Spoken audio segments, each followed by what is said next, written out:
Voilà,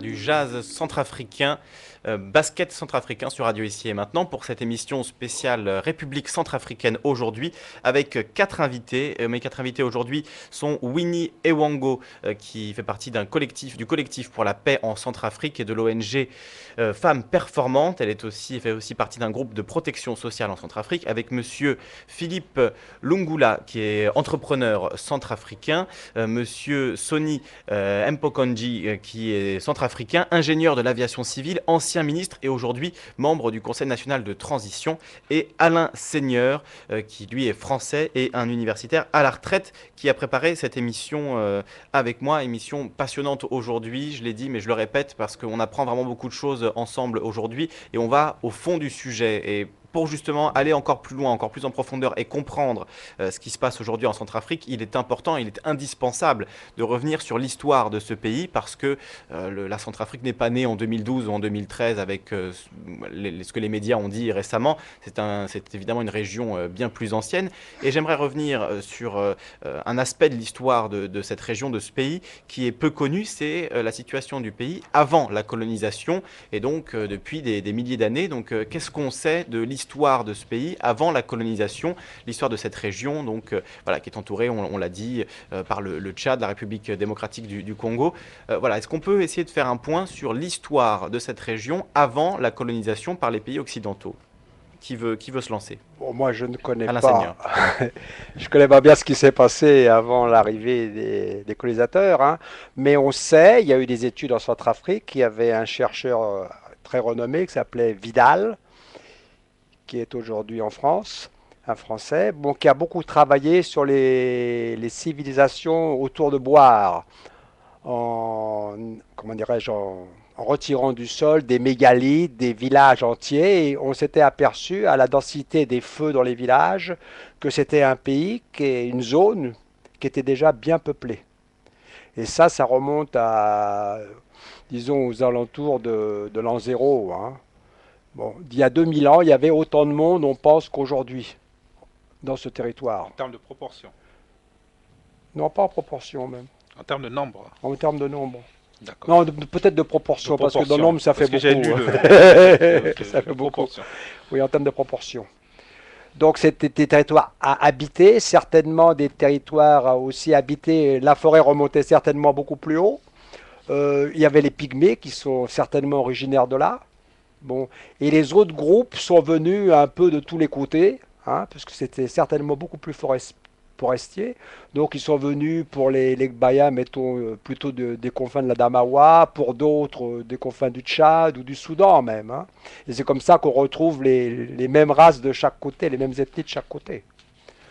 Bon, moi je ne peux pas tellement dire plus Mais, sur ce passé. juste d'un mot sur la faune et la flore dans la région, je sais que c'est une question importante aussi, notamment toute la région équatoriale, il y a des animaux qu'on ne retrouve nulle part ailleurs dans le monde, Tout à qui sont voilà, uniques à cette région et qui sont d'ailleurs mal protégés. J'avais reçu monsieur Xavier Guilibert qui travaille en République démocratique du Congo pour sauver notamment les gorilles à dos d'argent et d'autres espèces animales en danger. Les orang-outans, on ne les trouve que dans cette région. Donc il faut aussi préciser que pour tous les amoureux de la nature, eh ben, cette région-là, l'Afrique centrale, l'Afrique équatoriale, c'est une merveille au niveau de la nature, de la faune, de la flore qu'on y trouve. Il y a des choses exceptionnelles. Tout à Alors là, fait. ça remonte beaucoup plus loin parce Évidemment. que on trouve dans l'Oubangui des poissons, des dipneustes, c'est-à-dire des poissons qui ont des branchies et des poumons.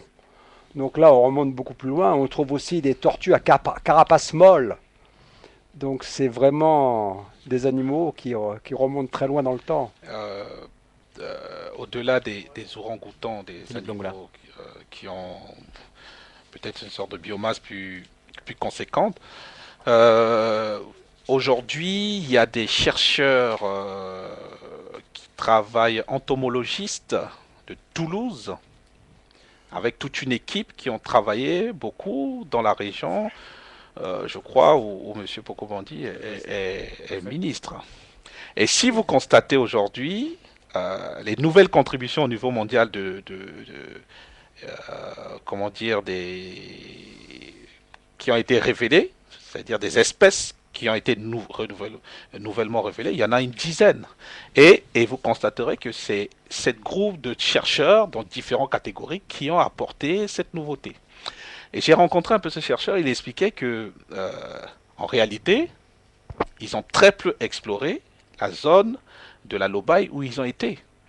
Et ils étaient tellement, enfin, ils trouvaient tellement de choses sans trop peu d'efforts qu'ils avaient du mal à vouloir marcher parce qu'ils écrasaient, parce qu'ils avaient l'impression parce qu'on est dans la forêt. Je vous parlais de la forêt primaire, enfin, etc. Donc il y a beaucoup à faire. Il y a beaucoup à faire. Et bon, il y a des éléments dont on ne veut pas obligatoirement parler pour des questions d'intérêt, pour des attirances malsaines, etc. C'est que la Centrafrique en question, même au niveau minier, n'est qu'explorée. On parlait de l'agriculture, n'est qu'explorée même pas à 10% du territoire.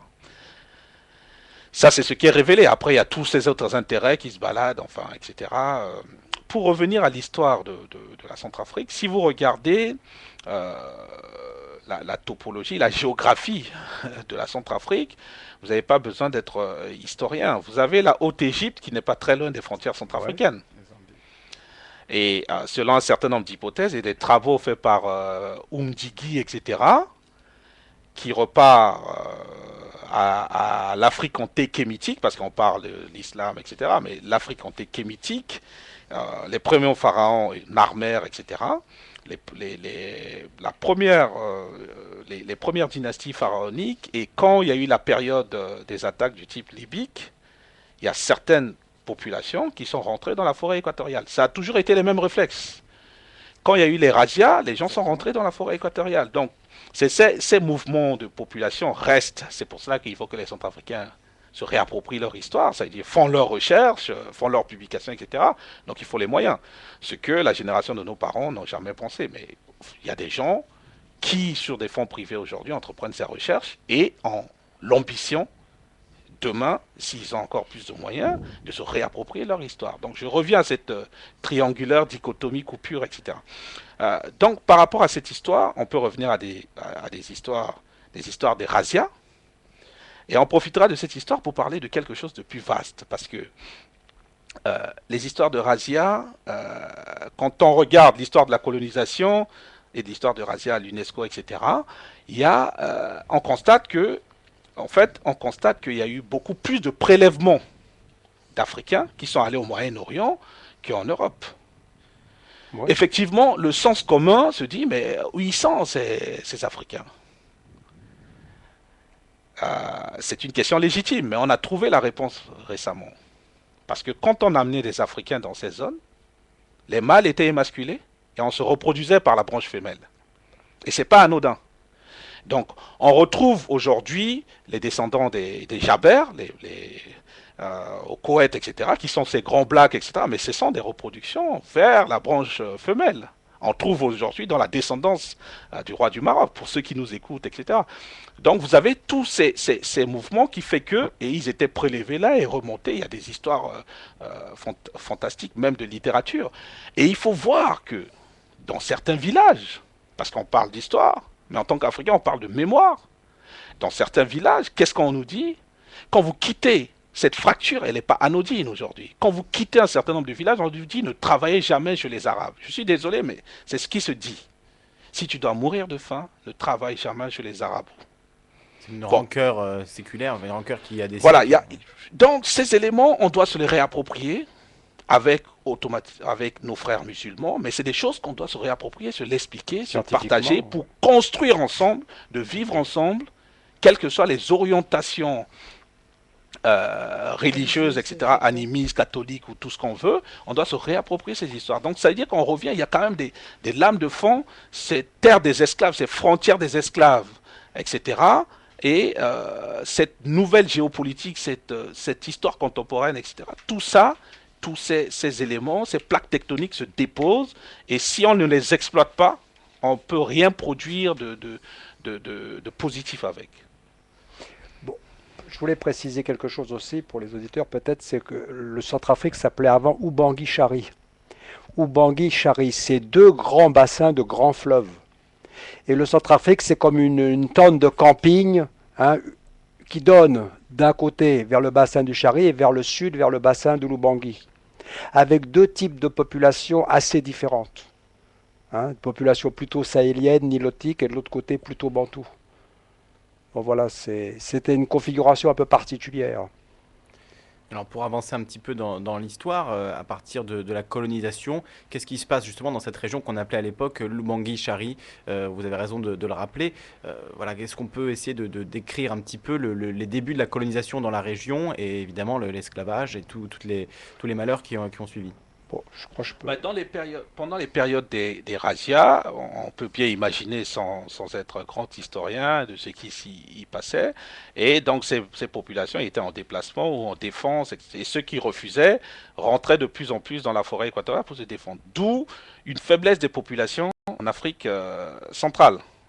Simplement, quand vous rentrez dans la forêt équatoriale, vous avez beaucoup de pertes du fait des maladies, des Oui. malarias, et ça explique aussi, selon un certain nombre d'historiens, qu'il n'y a pas eu de grands royaumes. C'est des organisations très mobiles, parce que résistants, ils étaient attaqués de partout, et qui s'organisaient pour résister en étant mobiles et qui géraient des pertes qui sont conséquentes. Donc on a du mal à avoir un peu ce qui se passe dans le royaume mandingue, chez les Zoulous, etc. Donc dans ce territoire, c'est pas seulement la Centrafrique, mais on peut descendre jusqu'au bassin du Congo, etc.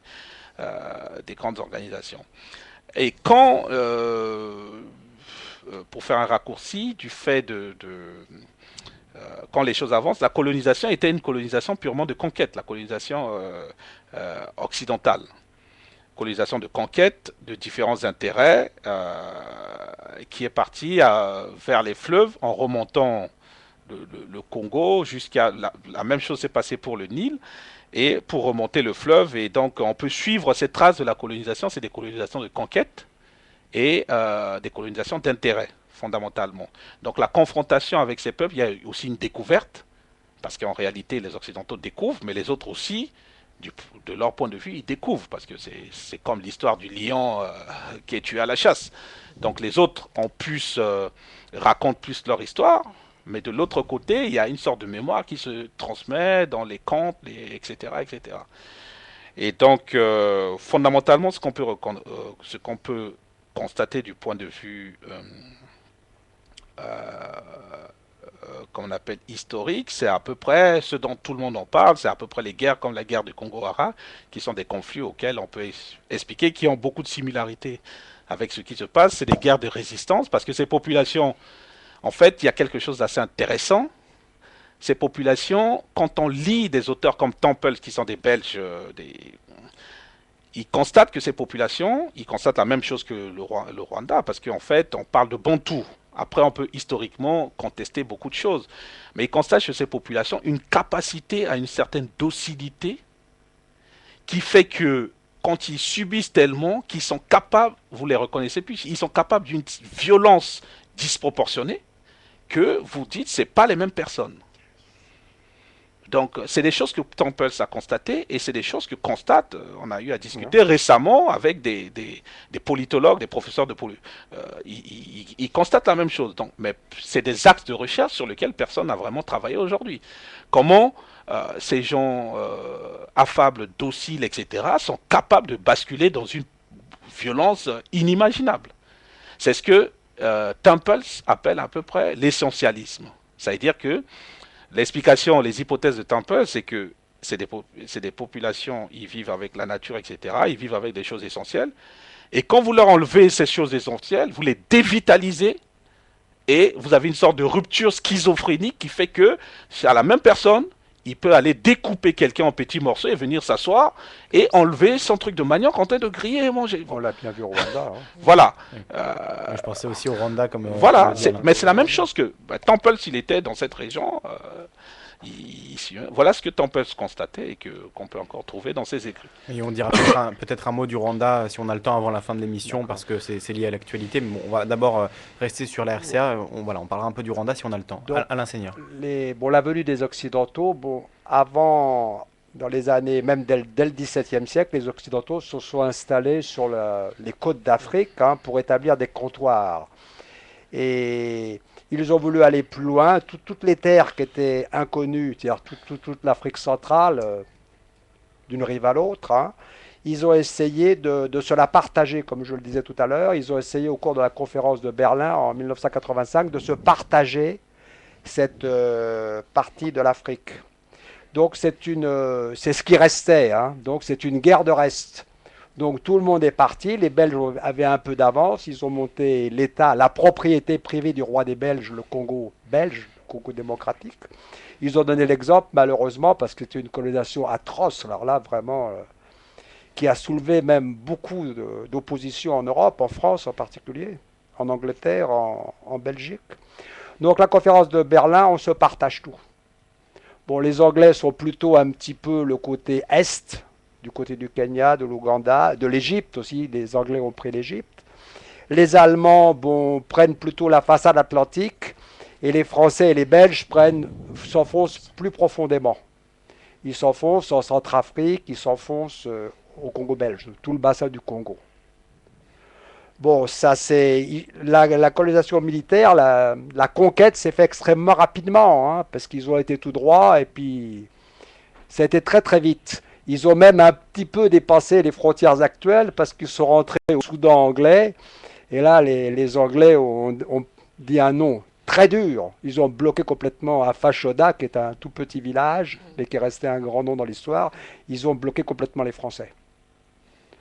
Bon, par la suite, le territoire a commencé à se constituer, c'était une partie du Congo, il a commencé à se constituer au début du XXe siècle et à se nommer Ubangi-Chari. Bon, les frontières étaient à peu près délimitées, puisque du côté de l'Est, les Anglais avaient bien marqué la limite. Du côté du Sud, il y avait le fleuve Ubangi et le fleuve Congo. Hein. L'Ubangi est un affluent du Congo. Donc de ce côté-là, la frontière n'a pas beaucoup bougé. Bon, du côté nord, la frontière, je crois qu'elle a changé 43 ou 45 fois. Tantôt, c'est des territoires militaires du Tchad, tantôt, c'est le Centrafrique qui remonte beaucoup plus haut jusqu'à Sarre, tantôt, c'est le Tchad qui descend beaucoup plus bas. Ça a beaucoup changé. Mais où ça a le plus changé en une seule fois, c'est le Neue Cameroun. Parce que dans les années 1900, les Français, pour avoir la main libre sur le Maroc, ont accepté le troc. Alors c'était un troc avec les Allemands, en leur donnant toute une partie de l'Ubangi-Chari actuelle. Mais la frontière, c'était quasiment Bangui. Hein.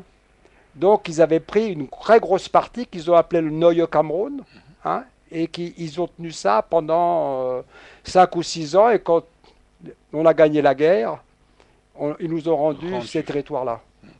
D'accord? Donc les frontières, elles ont été, pendant la colonisation, elles ont été stables à l'est et au sud. Puis après, mais avec le Cameroun, c'était un peu particulier, c'était allemand. Mais le problème du Cameroun allemand a été vite réglé puisqu'il est passé sous le mandat de l'ONU. D'accord?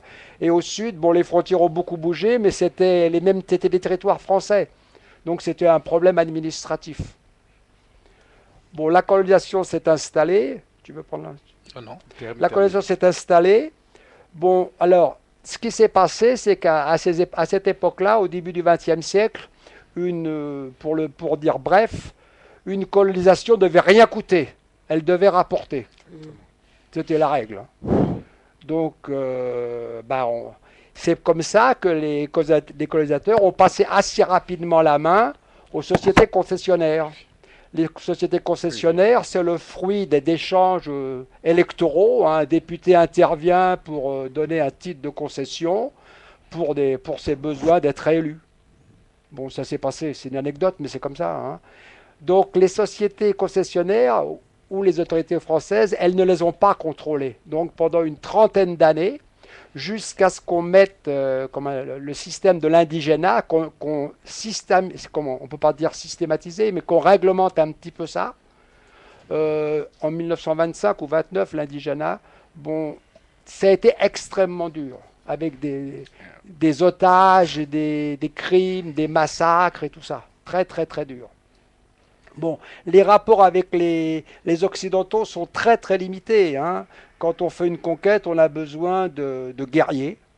Bon, ils avaient amené leurs guerriers, mais ils ont pris des auxiliaires sur place.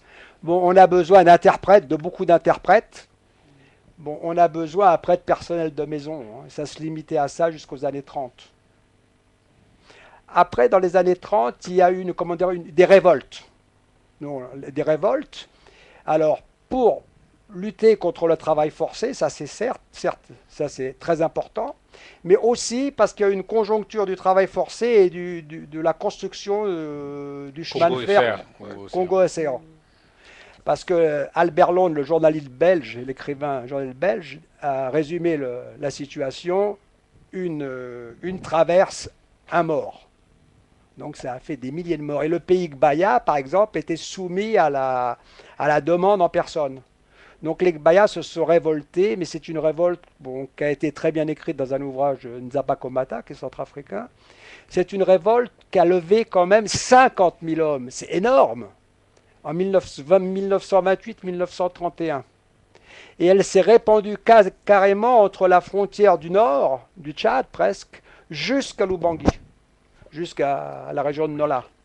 Donc ça a été une révolte menée par un féticheur qui est resté très discret. Carino, hein. Carino, oui, qui est resté derrière, mais qui ne s'est pas manifesté devant. Un mystique. Un mystique. Qui est mouvement très similaire de ce qui se passe aujourd'hui, hein, en réalité. Bon, ça, donc, le premier problème de la colonisation, c'est que on a délégué des sociétés concessionnaires qui ont mis le pays en feu à sang, hein. Donc ça, c'est... Sonny Pokomandi, et après nous accueillerons Ousmane, un auditeur qui souhaite participer et dialoguer avec vous. Oui, mais c'est peut-être mieux d'avoir l'auditeur parce que je voulais insister seulement sur la férocité de la colonisation vis-à-vis de la population, hein, et notamment les main-d'œuvre forcées qui voulaient pour construire le Congo-Océan, pour les plantations de caoutchouc, tout ça. Et malheureusement, la colonisation ne devrait pas coûter. Donc rien n'a été apporté, hein, justement pour les populations. Il n'y avait pas d'école, il n'y avait pas Pas de route. il n'y avait pas d'infrastructure. N'a été construite. Tout à fait. Oui. Voilà. Oui, donc c'était vraiment un pillage en règle. En règle. En règle. En règle. Du caoutchouc, des animaux, des défenses, Oui, de l'or. du travail forcé, de travail forcé. ce que le CADTM appelle l'extractivisme. Voilà, Voilà, vraiment, c'est ça, on est vraiment là-dedans. Alors on va accueillir Ousmane qui attend depuis un moment. Bonjour à toi Ousmane, on t'écoute. Ouais, bonjour. Bonjour. Bonjour Ousmane. Bonjour. Bonjour. Donc moi, je suis pas centrafricain, je suis de nationalité sénégalaise.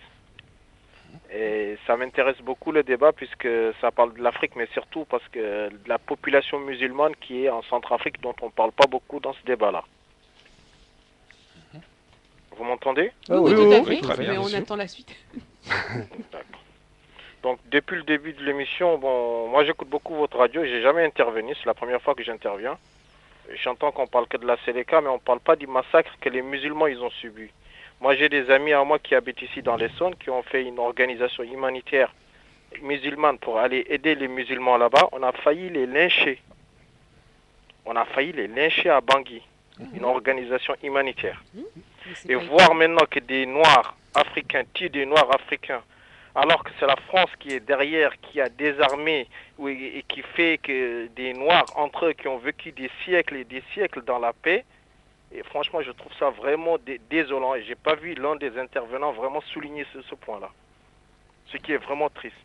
Alors qui souhaite réagir au propos On va d'Ousmane? laisser Ousmane finir d'abord. Mais il a Oui. fini. Alors Ousmane, on écoute, on écoute les réactions des invités ou tu veux ajouter quelque chose, Ousmane? Ouais, j'ai pas terminé encore. D'accord, Voilà. très bien, on t'écoute.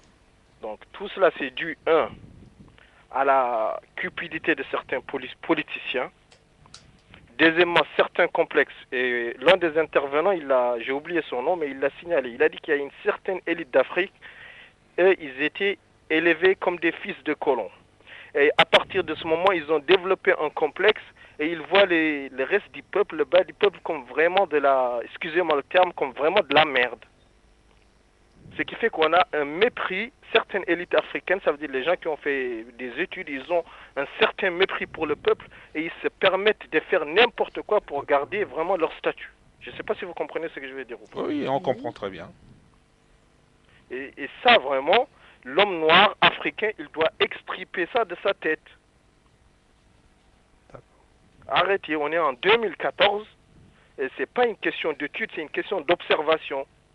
C'est pas parce que vous avez des diplômes que vous êtes mieux que le peuple ou des trucs comme ça. La preuve, c'est qu'on a mis, depuis le début des indépendances en Afrique, on a mis que des diplômés et aucun d'entre eux n'a réussi. de mon pays jusqu'à leur pays, hein, du Sénégal jusqu'au bout. Il n'y en a pas un qui a réussi. Donc il faut que l'Africain, il sorte vraiment, il extirpe ça de sa tête. Que c'est pas une question de diplôme, c'est une question, la politique c'est avoir du bon sens, avoir vraiment le sens du sacrifice pour le peuple, aimer le peuple. Et tous les gens qu'on a mis, vraiment je peux dire, excepté des gens comme Lumumba ou certains gens vraiment qui ont... C'est très rare qu'on trouve en Afrique des gens vraiment patriotes qui aiment leur pays et qui veulent s'investir. Pourquoi? Parce qu'ils craignent la mort. Ils craignent la mort. Alors, Et ils ont été, on dirait, ils ont subi un lavage de cerveau. Vraiment, moi, ça m'énerve parce que moi, je suis sénégalais. Normalement, je devrais même pas intervenir dans ça. Mais quand j'ai vu presque des actes de en tant cannibalisme, qu'Africain. bien sûr. des actes de cannibalisme, qu'un noir, il mange un autre noir presque avec des morceaux de pain, j'ai dit, mais où est-ce qu'on va là? Et troisièmement, je vais m'arrêter là. Je vais souligner l'hypocrisie de certains États musulmans comme le Qatar, comme l'Arabie Saoudite, tous ces États-là qui nous donnent des leçons. Et quand on attaque des musulmans, ils disent rien. Par contre, quand c'est des musulmans noirs qu'on attaque, ils disent rien du tout. Mais quand c'est en Syrie, en truc, ils sont là en train de recruter des gens, remis les cieux, les terres pour faire les malins. Il est temps que les noirs musulmans s'émancipent de tous ces pseudo-États qui se disent islamistes, mais en fait sont des pro-sionistes qui font que du cinéma. Nous, ce qu'on doit faire, c'est de mettre, bon, je ne sais pas comment vous voyez, en tout cas, nous, en tant que moi, en tant que Sénégalais et Africains, on met Dieu en avant, mais pour le service de tout le monde. Ça veut dire qu'ils soient musulmans, chrétiens, athées, animistes. Pourquoi? Parce que nous, dans notre religion, l'islam, la base, c'est aimer tout le monde. Dieu jugera après. Je ne sais pas si je me fais comprendre, monsieur. Tout à fait, on a Tout à fait. très bien C'est très compris. clair. On attendait que vous D'accord, finissiez. donc je Ousmane. vous remercie. C'était juste ça que je voulais dire. En tout cas, je ne m'y connais pas en histoire. J'ai beaucoup appris dans l'émission. Et c'est surtout sur ce point-là qu'on est en train de massacrer des musulmans jour et nuit là-bas. Moi, j'ai des témoignages. J'ai des amis qui ont été là-bas, je vous ai dit. Vous pouvez les contrôler. Ça s'appelle Baraka City. Vous tapez Baraka City. Toutes les images sont sur Internet. Non, mais c'est la réalité. C'est la On n'a pas réalité. besoin d'aller Vous vérifier, allez c'est une vérifier, réalité. monsieur. Est-ce que vous Pas de pouvez mensonge. garder la Ça fait ligne? Baraka City, organisation humanitaire, c'est des gens de l'Essonne. Ils ont été des pauvres, ils sont allés même au Togo faire des puits là-bas pour des chrétiens. On ne fait pas de différence. Quand on travaille pour Dieu, on ne fait pas de différence. On est d'accord avec vous. Est-ce que vous pouvez garder la ligne, Ousmane, D'accord. pour reprendre les propos? Si vous avez suivi l'émission, on a, première partie, parlé de l'histoire, des éléments qui constituent les éléments explicatifs. Après, on allait venir sur faire un focus sur ce qui se passe aujourd'hui. On a parlé des rapports entre les différentes communautés. Ce qu'on peut retenir, on va y venir. Aujourd'hui, il y a des musulmans qui sont tués en Centrafrique. Et je pense qu'il ne faut pas voir les choses en termes d'entité, d'obédience religieuse. Tous les Centrafricains subissent. Et particulièrement, je vais revenir sur un point, mais pas tout de suite. En reprenant d'abord tous vos propos, je vais revenir sur un point. Effectivement, il y a un ciblage d'une partie de la population qui est en fait une partie de ce qu'on appelle des anti-Balaka. Et je vais vous expliquer pourquoi, vous allez comprendre. Et que ce n'est pas une méprise, ce n'est pas un oubli, puisqu'on allait y venir, qui s'attaque principalement à la population musulmane. Et ça, les raisons existent. Je vais y revenir. Pour ce que vous avez dit, comme quoi que c'est triste, c'est un oubli, c'est pas un oubli, puisqu'on allait en parler. Ah, d'accord.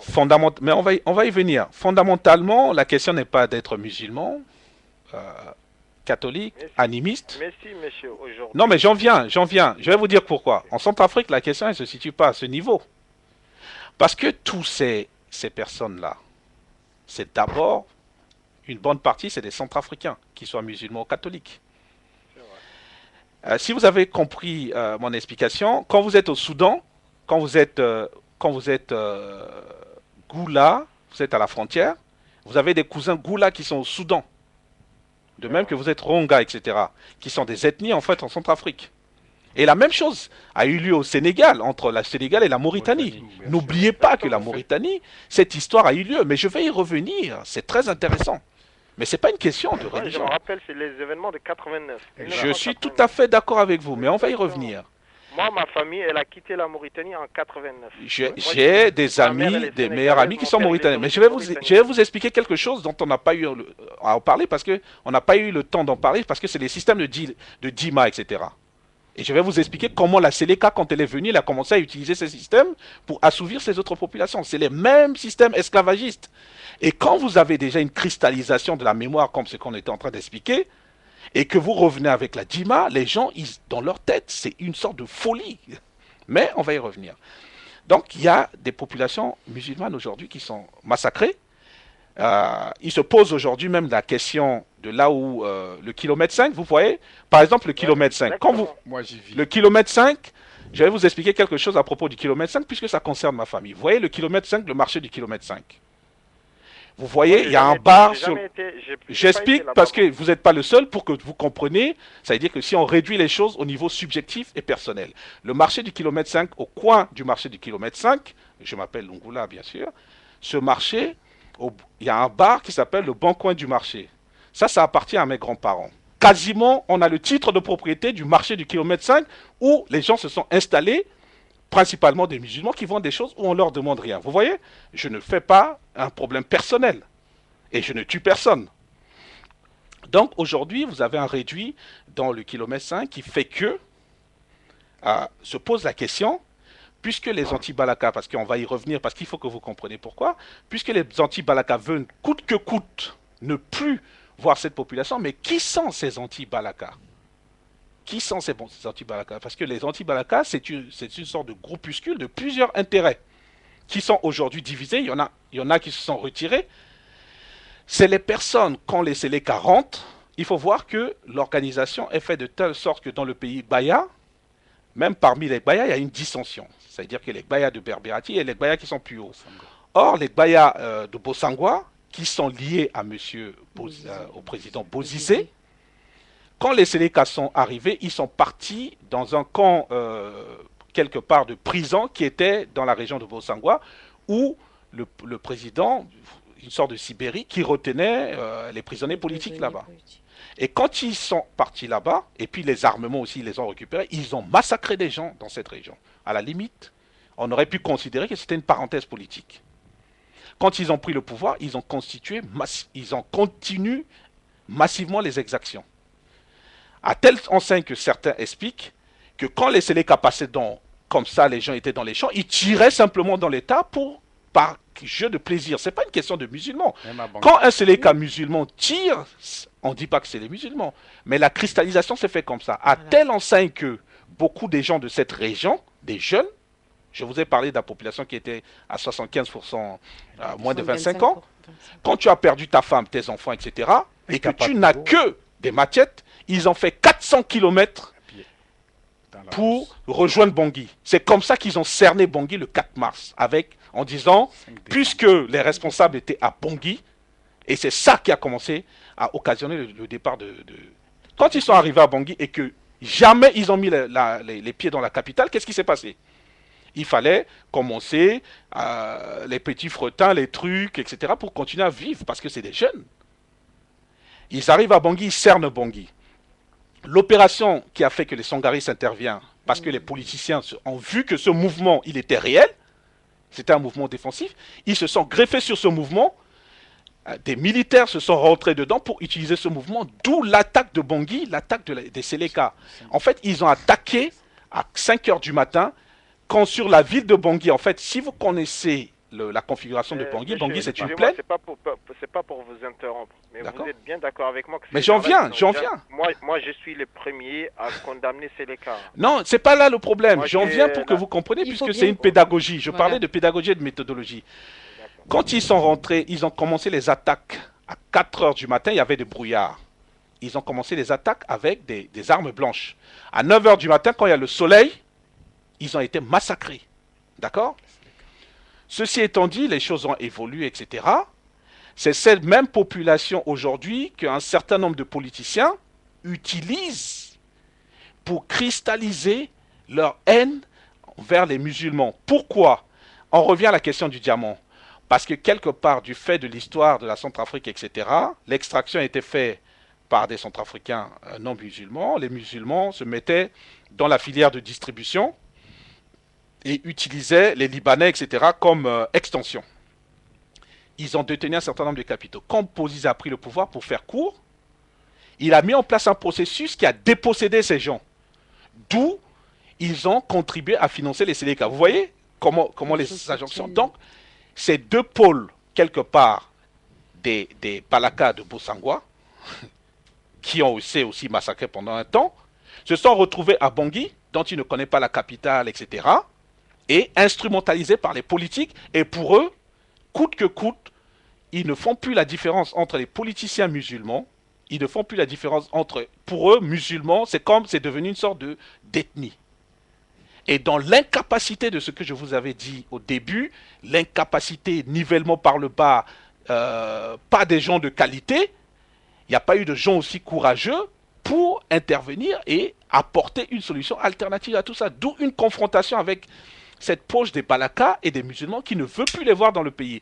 Mais est-ce à dire que les Centrafricains, par exemple, de l'Est, etc., ou tous ces Centrafricains, est-ce que c'est, si on évalue à peu près ces 10% de Centrafricains qui constituent les Balaka, est-ce que c'est bien sûr une responsabilité collective, mais est-ce à dire c'est tous les Centrafricains? Est-ce que c'est un problème maintenant de musulmans ou de catholiques? C'est pour ça que je dis que ce n'est pas une guerre de religion, c'est un phénomène politique qui est instrumentalisé et est venu se greffer la question en tant que musulman. Ça, c'est la première des choses. Je voulais continuer le reste. Deuxièmement, il y a une étude intéressante qui a été faite sur l'armement des Séléka. L'armement des Séléka vient des zones de production du Soudan. Les véhicules, les armes, etc., viennent du Soudan.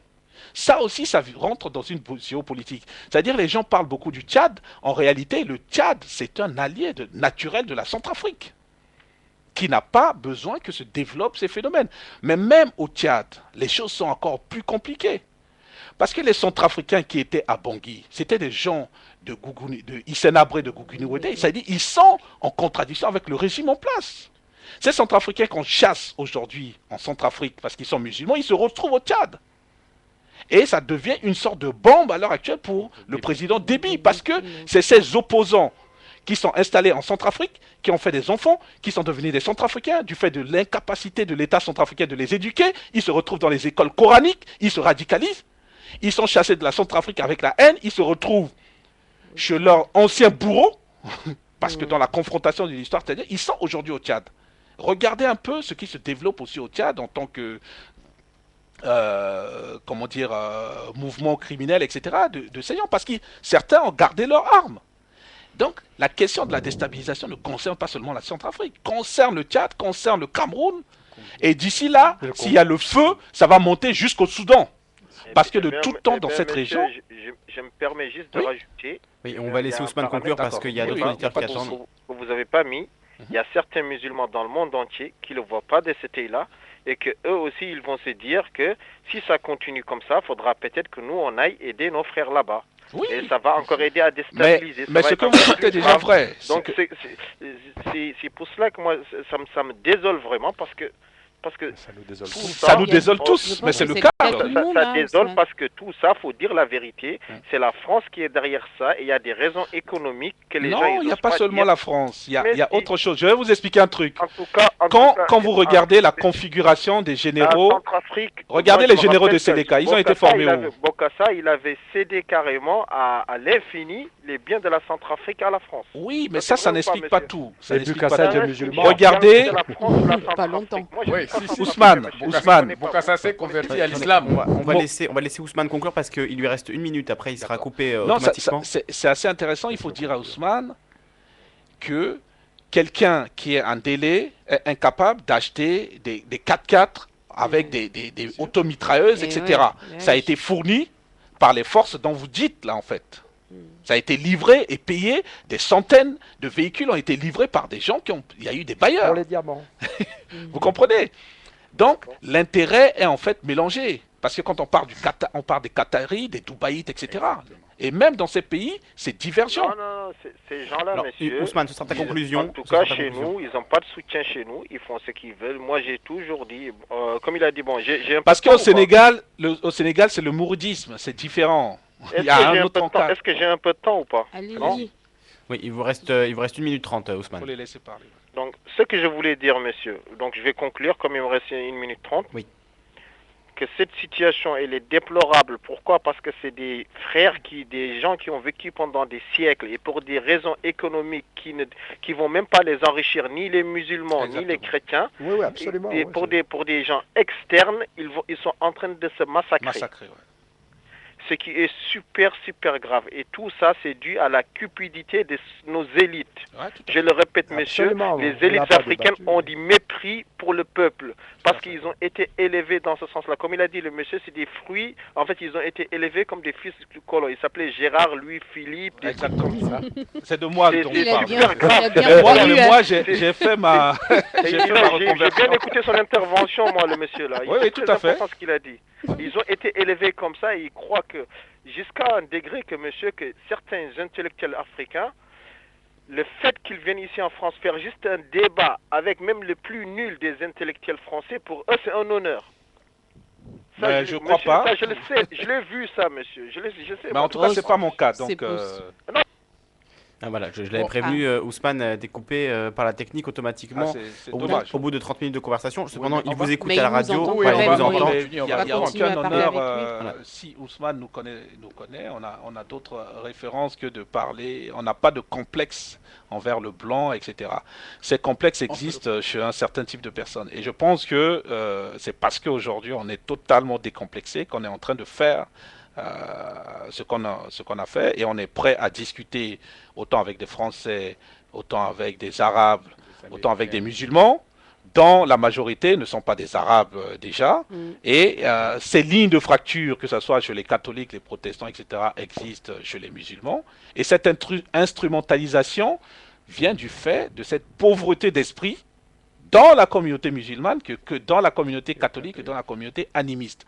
C'est une question, quand il n'y a pas d'éducation, on va vers la misère et on développe une philosophie Oui, de la misère. sans Voilà. culture Tout simplement, historique. sans culture, bon, Sans culture historique, on est voué à répéter les mêmes les erreurs. mêmes erreurs. Et les mêmes errements surtout. Malheureusement. Sony Pokémondi, vous vouliez réagir à ce que disait Ousmane. Il vous écoute, je pense. Oui, moi je crois qu'il faudrait qu'on ait la tête froide et puis qu'on voit objectivement les choses. Moi je dis cela parce que moi je vis à Bangui et je vis au kilomètre 5 dans le quartier musulman. Aujourd'hui, je suis peut-être le seul animiste qui vit dans ce quartier-là. Tous les autres sont partis, ils sont allés beaucoup plus vers le sud, vers les autres quartiers comme Péténé ou dans les coins des déplacés. Ce qui s'est passé, c'est ce que effectivement Philippe a expliqué. Au départ, il ne faudra pas qu'on se voile la face. Quand Seleka est venu, Seleka a ramassé, a amené tous les gens qui sont agrégés à Seleka et arrivé à Bangui, notamment des musulmans se sont mélangés à ces milices-là, à ces bandits, et ils ont tué beaucoup de Centrafricains. Depuis le nord en descendant, ils ont incendié, ils ont violé, ils ont tué femmes, enfants, Et parfois même Hein? des musulmans. Hein. et parfois même Et des leur musulmans. interdisait de le signifier. Malheureusement. Ouais, parfois même des musulmans. Et aujourd'hui, ce qui se passe, je ne veux pas le justifier, c'est une résistance, c'est la riposte, c'est une réaction, effectivement, des Malsaine, gars malsaine. qui ont tout perdu. Voilà. Un monsieur qui a perdu femme, enfant, parents, il n'a rien du tout. Voilà comment il réagit. Mais il faut qu'on essaie de nous ressaisir.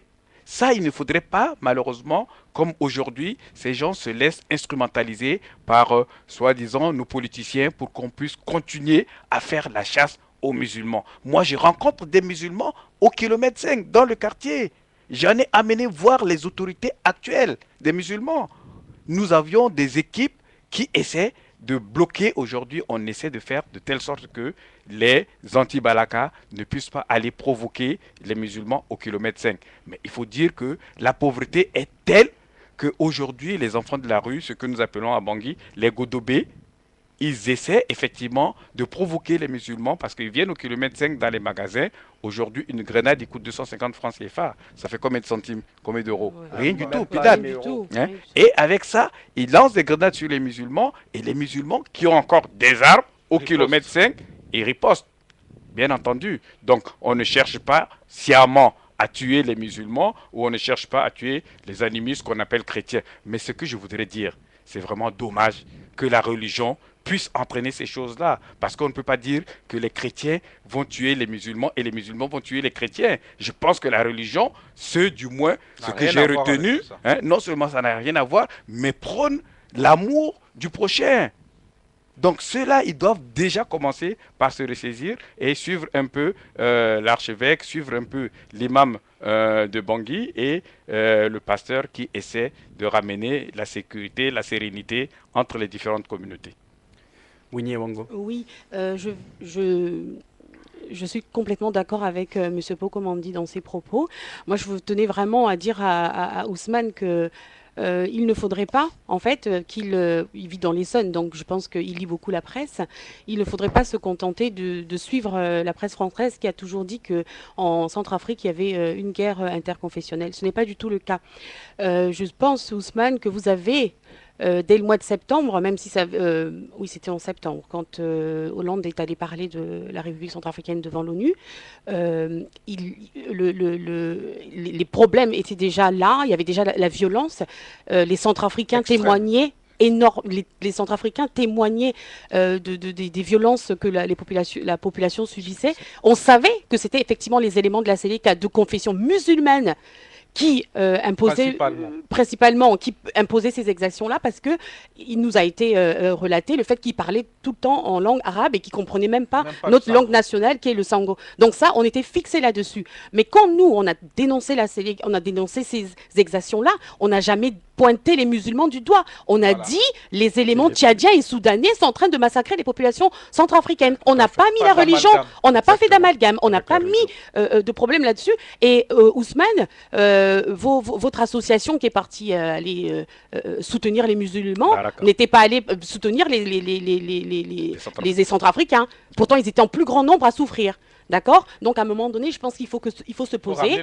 Il faut ramener les choses à leur place. On avait dénoncé les éléments, les cas parce qu'ils étaient violents. On n'a jamais dit les musulmans sont en train de massacrer les Centrafricains, les chrétiens centrafricains, parce que justement chez nous, on est centrafricains, on est centrafricains. Voilà. On peut être catholique, on peut être musulman, on peut être animiste. On n'a jamais vécu avec cette espèce d'amalgame entre les. Non, la religion n'a jamais posé aucun problème en Centrafrique. Moi, je suis d'une très grande famille. Il y a des musulmans dans ma famille, Ouais, mais bien ça sûr. s'est fait naturellement. Il n'y a jamais été, il y a jamais eu ce de problème. Ouais. Il n'y a jamais eu de problème. Et moi, je suis choquée de voir que justement des Africains comme Ousmane aussi marchent dans cette combine-là. Il faut ouvrir les yeux. Il faut aller aider effectivement des populations en souffrance, mais pas penser, oui, nos amis musulmans sont en danger en Centrafrique, il faut qu'on prenne les armes et qu'on aille les défendre. Non. Ça, c'est vraiment la mauvaise chose à faire. Il ne faut pas prendre les choses comme ça. Et il faut prendre un peu de recul et comprendre qu'en Centrafrique, il n'y a pas de problème.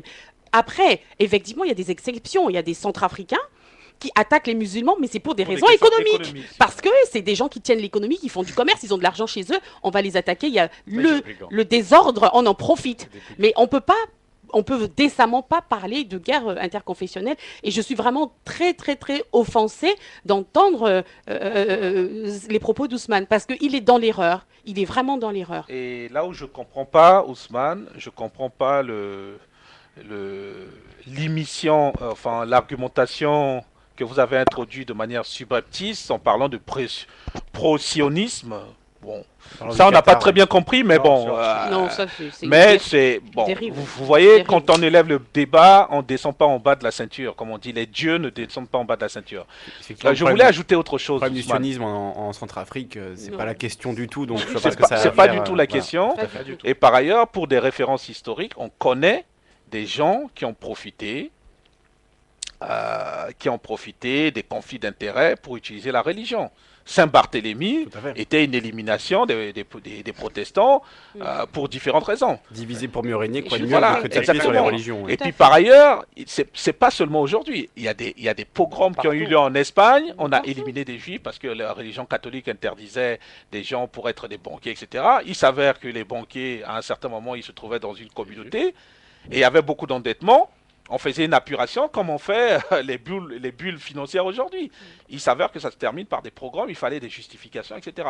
Un Donc, bouc émissaire. ne nous trompons Exactement. pas, il y a bien des gens qui sont identifiés dont on connaît les intérêts, on sait où ils ont été formés, d'où viennent les financements, quels sont les intérêts. Il n'y a pas que la France qui a des intérêts. Et dans un pays comme la France, vous avez plusieurs intérêts. Vous prenez par exemple la France. La France, elle est plurielle.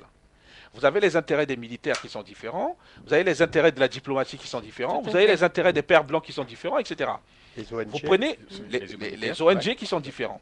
Vous prenez des pays qataris ou dubaïtes. Vous voyez bien que le prince héritier, il n'est pas le premier mâle, comme dit, etc. L'aîné. On va prendre le second parce que du fait de leur configuration d'intérêt avec les Occidentaux, on a besoin de quelqu'un de plus modéré. Et il y a un conseil familial. Donc les choses ne sont pas tout blanc, tout noir, où les musulmans sont des bons ou les autres.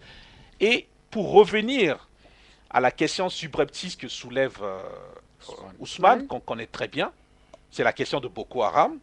Donc l'argument aujourd'hui, face au déficit d'arguments, c'est de dire, oui, il y a des musulmans qui disent qu'ils vont prendre des armes, qui vont venir. Mais qui viennent? Je vais dire, la Centrafrique sera C'est le vraiment résultat pas- aujourd'hui. La Centrafrique sera le résultat de ce que tous ses fils vont décider. Et c'est pas aujourd'hui que ça s'est passé. On a parlé de l'histoire. Les Boko Haram rentrant dans le jeu, d'autres rentreront dans le jeu. Si c'est le chaos que les gens choisissent, pourquoi pas? Mais ils sont des composantes. Est-ce que ces gens qui font aller chercher Boko Haram, est-ce que c'est des Centrafricains? Est-ce qu'il suffit d'être musulman pour atterrir en Centrafrique en disant parce qu'il y a des musulmans, je dois y intervenir? Est-ce que tous les pays catholiques doivent prendre leur aviation Et ou les pays libérer- animistes, etc. Voilà, c'est ça, c'est ça. Et si Ousmane était si prompt, etc., mais il y a encore des phénomènes à la frontière du Sénégal, ou Mauritanie. Pourquoi ne pas atterrir là-bas? Et pourtant, c'est deux pays musulmans. De quoi parle-t-on, Ousmane? On pourrait parler du Mali avec les Touaregs aussi. Enfin, Exactement. Ouais, Donc, puis la- c'est des questions d'intérêt. Non, mais c'est- C'est des questions d'intérêt. Ne D'intérêt. cristallisons pas les choses Voilà. Il faut derrière vraiment éviter, un faut éviter cache-sexe ça. miséreux, etc.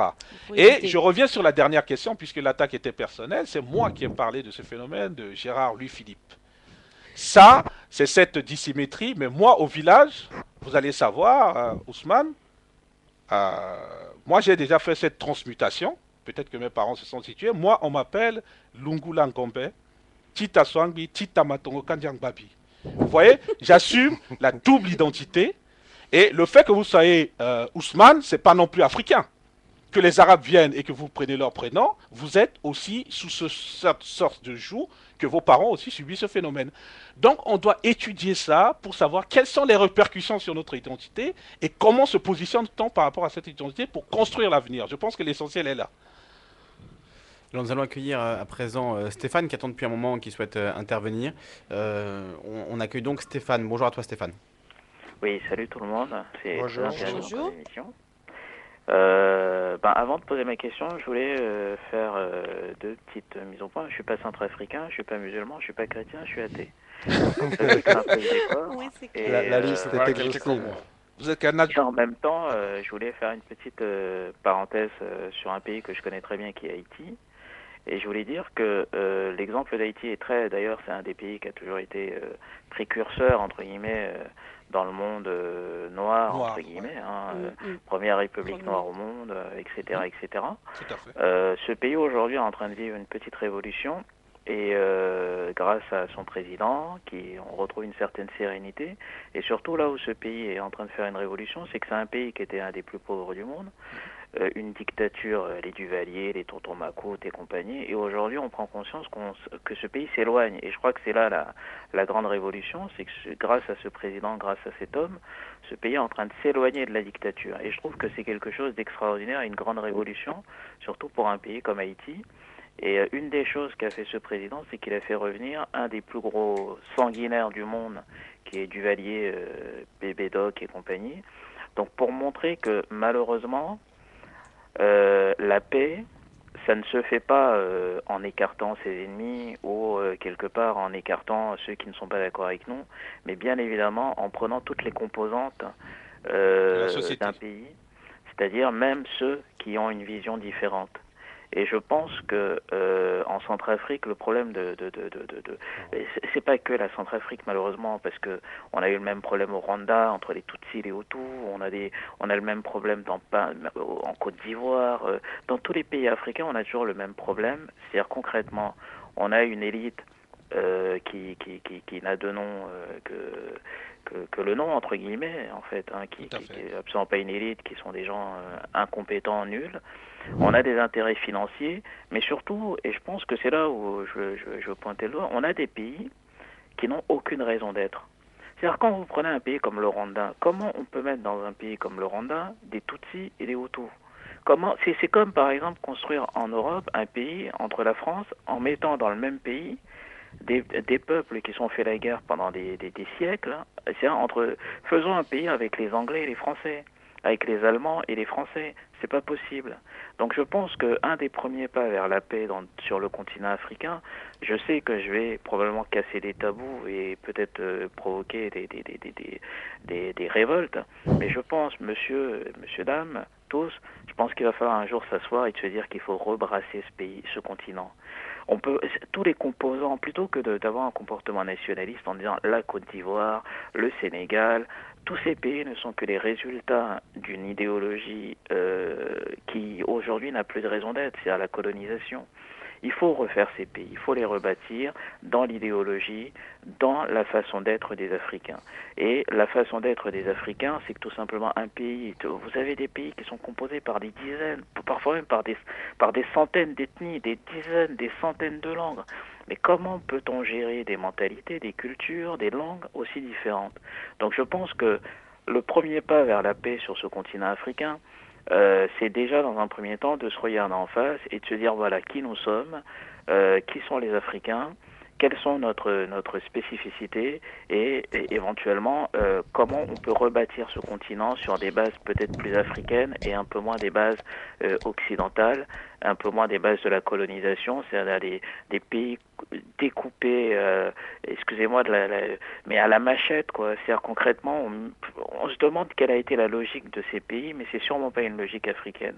Quand on prend un pays comme la Côte d'Ivoire, le Rwanda, qui est l'exemple le plus terrible de ces dernières années, mais comment on peut mettre dans le même pays des peuples, enfin des ethnies aussi différentes. Et malheureusement, on a le même cas à la frontière entre le Congo et enfin sur tout le continent africain, on a ces tensions qui sont là, et je pense qu'il faut rebâtir. Si on prend l'exemple dont on parle aujourd'hui, un pays comme la Centrafrique, je suis désolé, je vais peut-être vous bousculer dans vos convictions, dans votre approche philosophique, mais moi personnellement, je pense que pour avoir la paix en Centrafrique, il va falloir un jour, les Centrafricains doivent se regarder en face et de se dire voilà, on ne peut pas vivre ensemble, malheureusement. Et dire aux gens que depuis que la Centrafrique est indépendante, les Centrafricains vivent dans la paix. Je suis pas tout à fait d'accord avec vous parce qu'on a connu la dictature de Bokassa, on sait qui est Bokassa, on sait les horreurs que vit ce pays et tous les pays africains depuis l'indépendance, et on sait les pressions entre guillemets qu'ont des pays comme la France, la Belgique, tous ces ex-colonisateurs, on sait les pressions, leur façon de gérer le Mali, la Côte d'Ivoire. Je pourrais me poser une petite question. Ma question est très simple. Non, je pourrais vous poser une question éventuellement. Alors, Stéphane, Philippe Longoula veut te poser une question. Je sais pas, je peux poser ma question avant ou Oui, allez-y. Après, je vous poserai une question. Voilà, pose ta question et ensuite on te répondra. Ma question est au-delà de tout ce que vous avez dit, qui sont des choses très intéressantes. Moi, j'en ai appris beaucoup.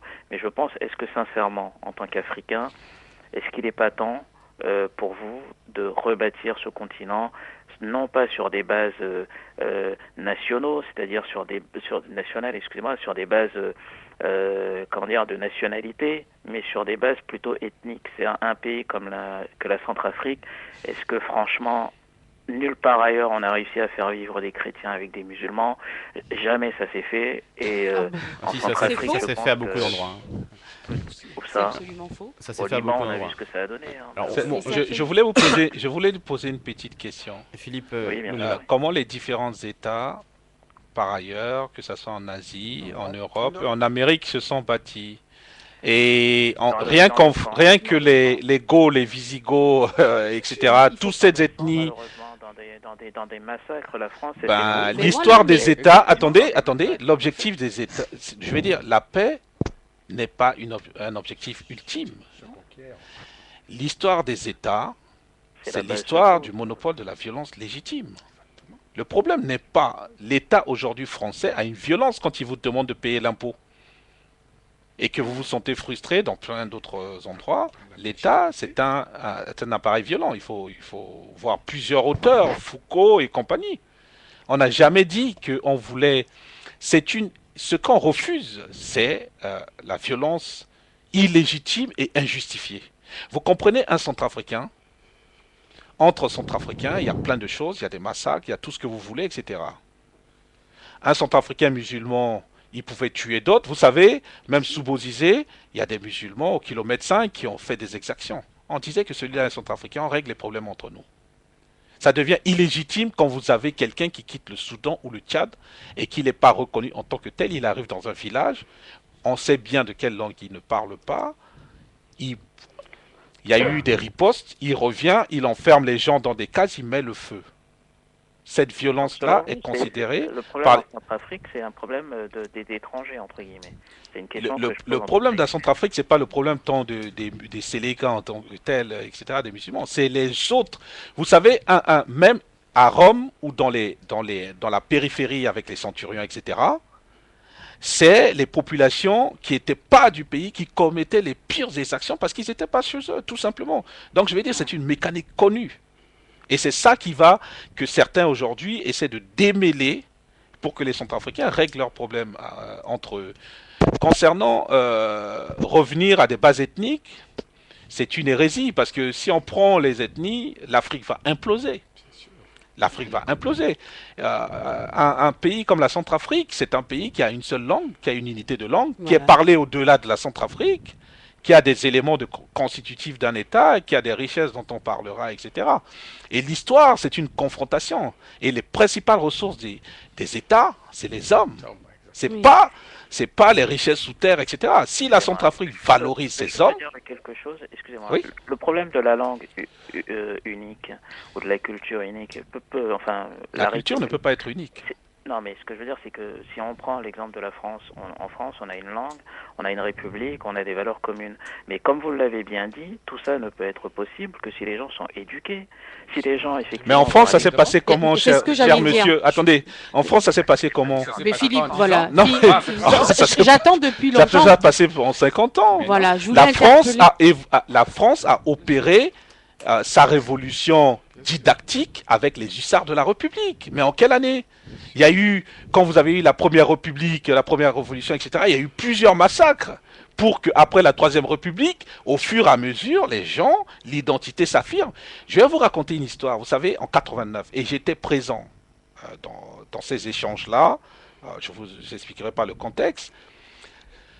À l'époque, quelque part dans son arrogance, Mitterrand envoie une lettre à Nelson Mandela pour dire, maintenant que l'ANC a pris le pays, etc., j'espère que vous allez oublier, etc. Il s'avère qu'on était en 89. Mais vous savez ce que Mandela lui répondait? Il dit, mais écoutez, on vient de prendre le pouvoir. Vous avez effectué votre révolution il y a 300 ans. Hmm. Vous êtes en train de le commémorer? À peine j'arrive au pouvoir, vous me demandez déjà d'oublier? de... Vous voyez, cette dissymétrie, le problème, en fait, il est épistémologique. Dans la tête de nous tous, dans la tête de vous, dans la tête de Moussa, dans ma tête, etc. Si on ne fait pas attention d'avoir une distance critique par rapport à l'objet qu'on veut construire, ou en tant que blanc, noir, tout ce qu'on veut, on n'a pas assez de cohérence dans ce qu'on propose. Ça veut dire que notre référentiel reste toujours une sorte de blessure narcissique qui est plus grave que toutes les autres blessures. Quand on veut construire, c'est « Ah ouais, c'est toujours les petits, les blancs ». Et finalement, comme le blanc nous a dit qu'on était petits, il faut que nous, par rapport à notre complexe de supériorité, on dit, comme j'ai entendu Moussa, oui, le petit blanc, vous aimez parler avec les petits blancs, mais c'est tout à fait faux. C'est tout à fait faux. On est assez distant en termes critiques pour dire, aujourd'hui, on peut prendre les connaissances positives qui viennent des Chinois, de ceci, de cela, etc. et construire une identité qui est nouvelle, sans renier mon identité. Alors, Alors, Stéphane, il te reste très peu de temps, donc... Combien de temps, enfin, vous parlez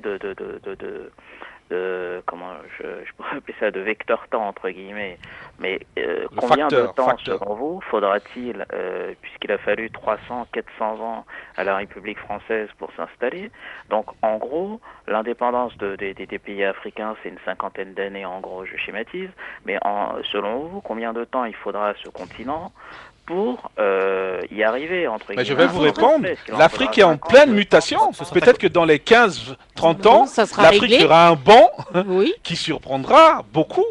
L'Afrique est en pleine mutation. On va remercier Stéphane parce qu'il va couper dans 10 secondes. Stéphane, je te remercie pour ton appel. Africain et je dis que Haïti y arrive difficilement, d'autres pays essayent d'y arriver aussi. Haïti y arrive difficilement, excusez-moi, avec beaucoup d'handicap. Oui. Les tribus que l'Haïti avait payées à la France en prix d'or. Vous voyez, chaque personne est constituée d'une entogenèse et d'une philogenèse. Et il essaie de développer avec sa volonté propre une sorte de trajectoire à travers tout ça. C'est ce que nous essayons de faire en Centrafrique. Je vous laisse et puis je vous souhaite bon courage à tous. Merci beaucoup de votre contribution qui était d'une valeur ajoutée importante. Alors, ça pose la question, ce qu'a dit Stéphane aussi, du panafricanisme. On n'en a pas encore parlé aujourd'hui et j'aimerais bien avoir votre avis sur cette question. Le panafricanisme, l'union de l'Afrique, à minima de l'Afrique noire, est-ce que c'est une question qui a un sens en Centrafrique aujourd'hui? Est-ce que pour vous, c'est un horizon, est-ce que c'est un horizon vers lequel il faudrait aller, la question du panafricanisme, donc l'union de tous les Noirs d'Afrique au sein d'une même nation, on pourrait dire? La question du panafricanisme, je ne veux pas monopoliser la parole, est constitutif, est génétique au créateur de père de la Centrafrique, de Boganda en question. Oui, on en parlera de Boganda. Et certains aujourd'hui sont en train de dire que cette question qu'on a tout le temps vécue avec est la cause des phénomènes d'envahissement qu'on a aujourd'hui. Moi, je dis que non. Pourquoi? Parce que, vous savez, le droit de nationalité centrafricaine est l'un des droits les plus évolués au monde. Ça veut dire que chaque Centrafricain est vecteur de nationalité. Ça veut dire que si un Centrafricain épouse quelqu'un, il suffit qu'il dise que cette personne mérite d'être Centrafricain pour le devenir. Est-ce que dans quel pays vous avez vu ça? Ce qui fait que beaucoup de gens, pas seulement des musulmans centrafricains, mais des étrangers qui sont venus pour épouser des femmes centrafricaines pour aller exploiter de l'or, de diamants etc. Et certains aujourd'hui se posent la question en disant, est-ce que c'est pas ça qui nous a fragilisés? Pour le panafricanisme, les Centrafricains ont toujours été volés. Et je suis pour aujourd'hui d'ouvrir les portes de la Centrafrique à d'autres Africains, Afro-Caribéens, Afro-Américains, Afro-Asiatiques, etc. À partir du moment où ils adhèrent à un projet de société qu'on aura conçu. Parce que la Centrafrique a besoin de population et de population de valeur. Oui, moi je vais revenir sur ce qu'a dit Stéphane. Oui. Il est certain, malheureusement, que nos populations vivent des moments très difficiles aujourd'hui. Pour autant, on ne peut pas dire c'est parce que nous avions des centaines d'ethnies que nous ne pourrons pas constituer un État. Ce n'est pas possible. Hein? Ça, c'est du négationnisme. Je ne crois pas. Non, mais je ne pense pas du tout qu'on puisse accepter ce genre de propos. Hein? Aujourd'hui, tous les pays, et on l'a dit suffisamment, l'Europe, la France est constituée en 300 ans. Ce n'est pas en 50 ans que vous allez demander à la RCA d'avoir, encore que la RCA, comme on l'a dit tantôt, fera un bond. En 1950, les Européens disaient que la Corée ne pouvait pas construire une voiture. Aujourd'hui, vous allez en Corée, sur le plan technologique, la nouvelle technologie, ils sont en avance sur l'Europe. Oui. Et pour ce qui est de la France pendant longtemps, ça s'est résumé à l'Île-de-France et tout le reste était considéré comme des pays étrangers, des nations différentes. Tout à fait. Et aujourd'hui, on voit que les Bretons, les Basques, les Corses... Exactement, voilà. Tout à fait, bien sûr, là-dessus. On est d'accord. Parlant du panafricanisme, je peux te dire, effectivement, c'est une voie vers laquelle il faudrait que l'Afrique tende. Pour autant, il faudra que chaque État puisse se consolider pour que nous puissions effectivement avoir un État panafricain solide. Il faudra que nous puissions nous consolider comme État d'abord. Nous, malheureusement, notre président fondateur avait cette vision. Mais il était en avance par rapport aux autres. Et on ne l'a pas suivi parce que la République centrafricaine, en réalité, comme on l'a dit tantôt aussi, ce n'est pas la République centrafricaine d'aujourd'hui. C'était les 4 États de l'AEF. Malheureusement, les autres n'ont pas suivi, le Gabon n'a pas suivi, et ce projet est resté mort-né, malheureusement. Mais je pense que les États africains, aujourd'hui, on a commencé déjà à mettre des groupements sous-régionaux en place, mais nous aspirons effectivement à mettre en place ce panafricanisme qui sera effectivement une bouffée pour les pays africains pour pouvoir effectivement concourir vis-à-vis, par exemple, de la mondialisation. Oui, on parlera tout à l'heure de celui qu'on appelle le père de la nation centrafricaine, Barthélemy Boganda. On en parlera un peu plus tard dans l'après-midi. Philippe ou Winnie, vous vouliez revenir sur ce qu'a dit Stéphane, Winnie? Oui, mais en fin de compte, Monsieur Sodipo Govandi et même vous avez dit à ma place ce que je pensais. Je voulais rappeler juste à Stéphane, justement, qui en France, pendant très longtemps, on avait les Bretons qui n'aimaient pas forcément les Languedociens. Moi-même, je suis corse et je peux vous dire que les Corses ne sont pas encore tout à fait intégrés. Oui, donc je voulais juste lui dire que il fallait, quand on essaie d'analyser une situation, il faut rester quand même réaliste. C'est pas parce qu'ils parlent de l'Afrique que tout de suite il faut qu'ils disent oui, vous avez trop de tribus. Ouais. En France, ça s'est passé aussi. Vous appelez peut-être pas ça des tribus, mais il y avait des royaumes et ça n'a pas empêché d'avoir un pays unique aujourd'hui qui est la France et qui fonctionne très bien. Donc il faut pas être catégorique comme ça. Il faut vraiment rester un petit peu réaliste et un peu juste parce que je pense que il a beaucoup d'a priori. Oui, et dire que les juifs, les chrétiens, les musulmans n'ont jamais vécu côte à côte, c'est un manque de culture historique. Oui, complètement. Il y a tellement d'exemples qui prouvent le contraire. J'invite Stéphane à se renseigner un petit peu sur le sujet, notamment Moyen-Orient, l'Andalousie, exactement. Bon, voilà, il y a des exemples partout dans le monde, donc il faut simplement ouvrir un petit peu les yeux et voir que c'est pas parce qu'on est d'une religion qu'on ne peut pas supporter quelqu'un d'une autre religion à côté de soi. C'est évidemment une vision un peu c'est quand même terrible. On est dans un monde où justement les moyens de communication sont tellement étendus qu'on aspire tous à être presque une seule et même communauté. Moi, je suis choquée de l'entendre dire que de toute façon, on est différent, il faut se séparer, chacun vivre de son côté. C'est vraiment scandaleux. Mais ce type de discours réapparaît toujours dans des contexte économique difficile. Oui. C'est un peu la faiblesse de la pensée face à la faiblesse de l'économie, s'ensuit une faiblesse de la pensée. Je veux dire, c'est pas, c'est un peu le cas partout, le repli communautaire, la petite identité, la gestion de l'identité à la petite mimine. Et à ce propos, si on fait un peu une observation, parce que je me suis amusé à s'ouvrir au-delà de la Centrafrique, j'ai regardé un peu les élections françaises.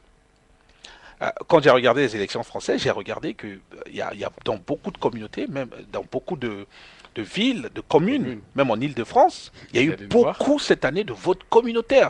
Ça veut dire qu'il y a une cristallisation de politique qui s'est rendu compte que pour dévoyer le processus, je me greffe sur des négociations communautaires, ce que la France a toujours refusé, pour aller aux élections. Donc, il faut que les observateurs commencent à être un peu plus lucides aujourd'hui à ce qui se passe en France, parce que il faut faire très attention, parce que certains maires sont élus par des combinations, des négociations sous cap, et j'attire votre attention sur ce processus, et peut-être on en parlera dans 5 ans ou 10 ans. Oui, effectivement, c'est en train de naître en France. C'est un repli négativiste. Et c'est un problème parce qu'aux États-Unis ou en Angleterre, ils ont accepté les communautés, donc d'accord, mais en France, effectivement, les communautés n'existent pas. On est tous égaux face à la France, en théorie. En apparence. En apparence. Ces élections ont montré autre chose. Hein. Tout à fait, donc c'est assez inquiétant pour l'avenir du modèle français, effectivement. Alors on va accueillir Ali qui attend depuis très longtemps. Je suis désolé, Ali. Il y a beaucoup de choses à dire, donc tu l'entends, la conversation est riche. Bonjour Ali, on t'écoute. Bonjour Lisandra. En fait, j'ai raté un peu la première partie de l'émission, mais j'aimerais en fait donner un avis qui n'est pas tout à fait le même que l'avis de vos invités. En fait, il faut être un peu plus nuancé quand on parle de ces choses-là, puisque c'est pas, vous l'avez dit très bien, que c'est pas entre musulmans et chrétiens. Mais moi, j'aimerais en fait insister sur le rôle de la France. Et ça, c'est ça en fait le principal sujet qu'il faut aborder, mais vraiment en profondeur. Parce que si on constate un peu, si on réfléchit un peu, D'ailleurs, on n'a même pas besoin de réfléchir pour voir que la France est en train de conquérir d'une façon armée, tout à fait, d'une façon violente. Je suis français, moi aussi, j'aime beaucoup la France, mais je ne suis pas du tout d'accord avec ce que ces politiques font depuis quelques années. Alors ça, c'est une précision. Maintenant, l'histoire, en fait, a commencé par la guerre en Libye. Sarkozy, on sait, qui a lancé son histoire après sa guerre en Libye contre Gaddafi, etc. Cette histoire-là a abouti directement au conflit malien et puis indirectement au conflit centrafricain. Je m'explique. C'est-à-dire, il y avait un accord qui s'est passé, un accord qui n'est pas écrit, qui n'est pas publié dans les journaux. Accord tacite. Tacite, tout à fait, entre Hollande et Idriss Déby. Idriss Déby, qui est le président tchadien. Et cet accord-là, ça s'est passé à l'Élysée vers le, je pense, si je ne me trompe pas, le 5 décembre. Est-ce que c'est oui, je pense. C'était un peu avant.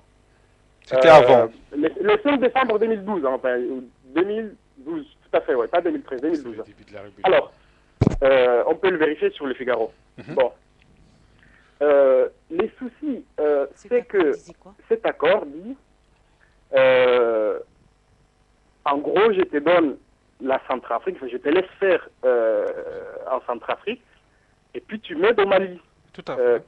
En résumé, c'est ça. Bon. Donc, ça s'est passé pratiquement au même moment.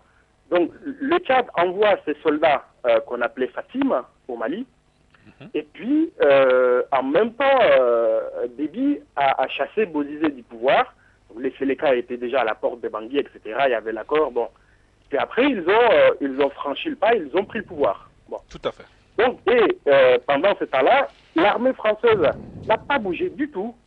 Il y avait effectivement des Sud-Africains qui étaient très proches de Bozizé, etc. Il y avait même une dizaine de morts, etc. Voilà, on fait une résistance. Ouais. Voilà, tout à fait. Pas l'armée française. L'armée il y a eu 30 morts, il y a eu une trentaine de morts. Tout à fait, voilà. Alors, l'armée française s'est précipitée pour occuper l'aéroport. Tout à fait. Et puis, et voilà, il y avait entre 400 et 600 hommes qui étaient déjà en place, etc. Bon. Alors, c'est quoi l'intérêt d'Idriss Déby, les présidents tchadiens, en fait, en Centrafrique? Il y avait un souci de pétrole. Bozizé, qui était l'ancien président que Boutoudia a chassé, il y avait un moment, il a signé un accord avec une société américaine qui s'appelle RSM plutôt Petroleum.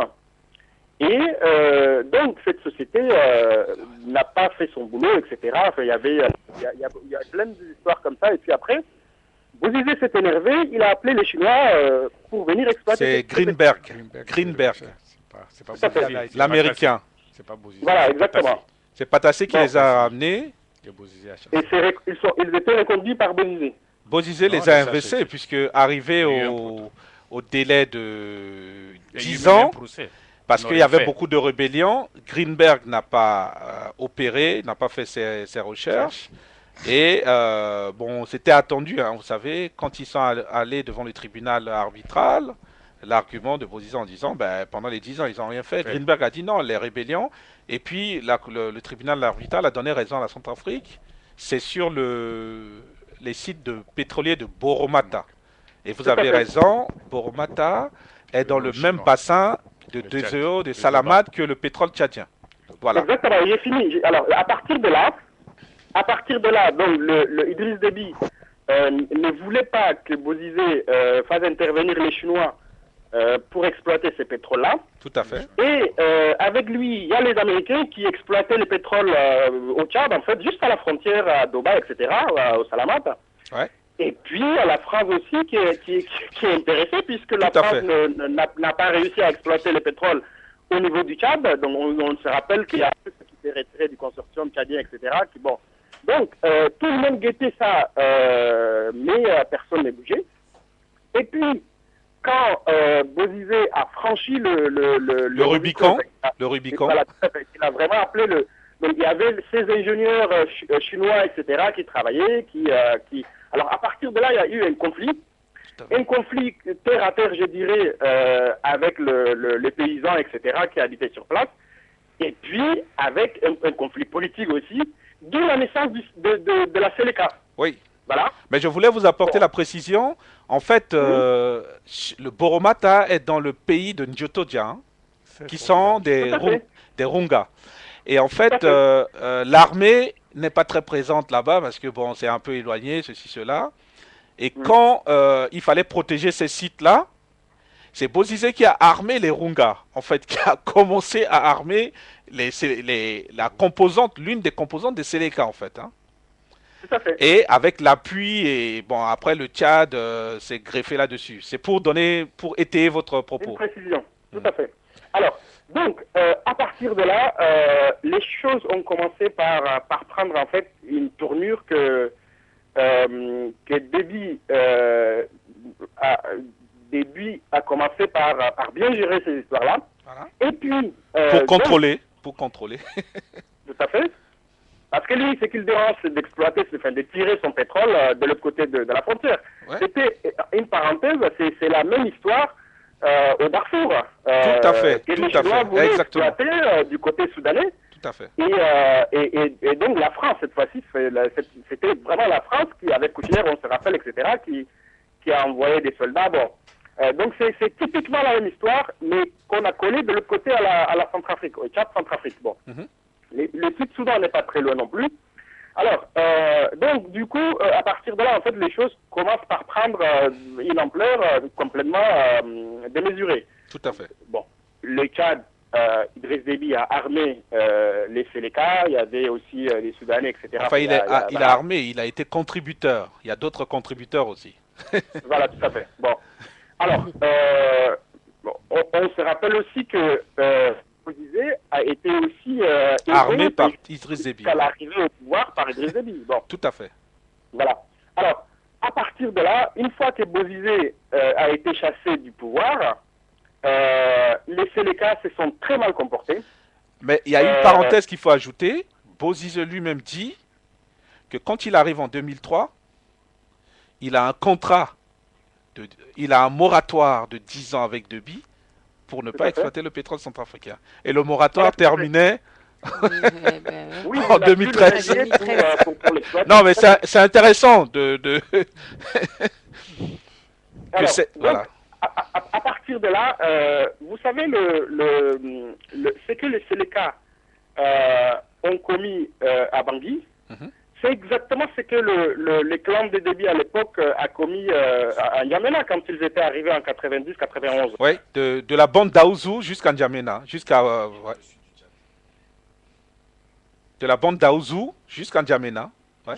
Il est plus en ligne. Ah, il a été J'ai coupé. l'impression que oui, j'ai l'impression Non, il faut lui donner la parole parce que c'est c'est... Ben, il peut nous rappeler. Il n'a pas fini et Ouais. c'est une partie que beaucoup ne connaissent pas. Ben, écoutez, je lui ouvre le standard. S'il veut nous rappeler pour finir son intervention, il sera évidemment le bienvenu. Là où il s'est coupé parce qu'il a attendu trop longtemps quand Voilà. Stéphane parlait, etc. Donc il a été coupé automatiquement, je pense.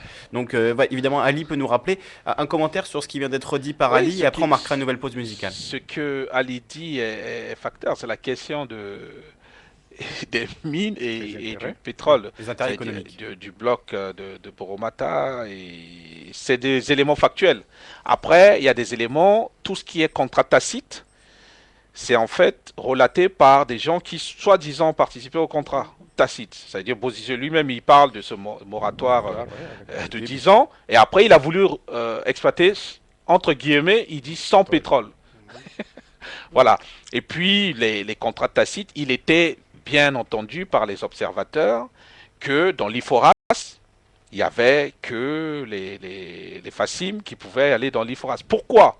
Parce que ce que dit Ali est intéressant. Vous savez, quand il y a eu le conflit Tchad-Libye, il y avait déjà le général qui était dans l'Iforas était déjà commandant dans la bande d'Aouzou, 16e parallèle, rappelez-vous. Donc il avait déjà combattu avec ces gens qui se retrouvent dans l'Iforas, mais qui étaient dans la garde libyenne et qui avaient apporté une perte énorme à l'armée tchadienne. Donc, quelque part, ceux qui se retrouvent dans l'Iforas avaient déjà une revanche à prendre. même si c'est les mêmes protagonistes, mais qui ne sont plus dans les mêmes organisations formelles, c'est tout. C'est intéressant de voir ces aspects-là. D'où, mais le Tchad a quand même eu beaucoup de pertes dans l'IFORAS. Hein. Je crois que, si je ne m'abuse pas, il y a eu 300, ils ont une perte de 300 personnes, ce qui n'est pas rien. Là, on est vraiment dans la coulisse de l'histoire, dans les intrications qui permettent de comprendre exactement ce qui se passe et pas simplement l'histoire officielle telle qu'elle nous est racontée, qui est souvent lacunaire. Hein. C'est un peu le cas Oui, de ce Alain qui s'est Seigneur. passé en Centrafrique. Parce que c'est cette intrication, justement, ou ces changements de camp, moi, je suis persuadé que pas mal de jeunes qui se sont fait récupérer par la descente de la Séléka, une fois que le vent a tourné, ont intégré les anti-Balaka. Donc, c'est une preuve, ça, que ce n'est pas un problème religieux. Parce qu'ils sont descendus avec des pro-musulmans et ils finissent avec des pro-chrétiens. Ça n'a pas de sens. Alors nous allons marquer une nouvelle page musicale parce que ça fait plus d'une heure qu'on continue à discuter. Voilà, on va aller reprendre de l'eau, reprendre des forces et on se retrouve dans quelques instants. Je rappelle que c'est une émission économique aujourd'hui, mais spéciale Centrafrique. On raconte l'histoire de ce pays très important, la République centrafricaine. On se retrouve avec nos invités dans quelques instants. Je vous mets encore un petit peu de musique centrafricaine. Cette fois, c'est du folklore centrafricain, la danse des Gandja.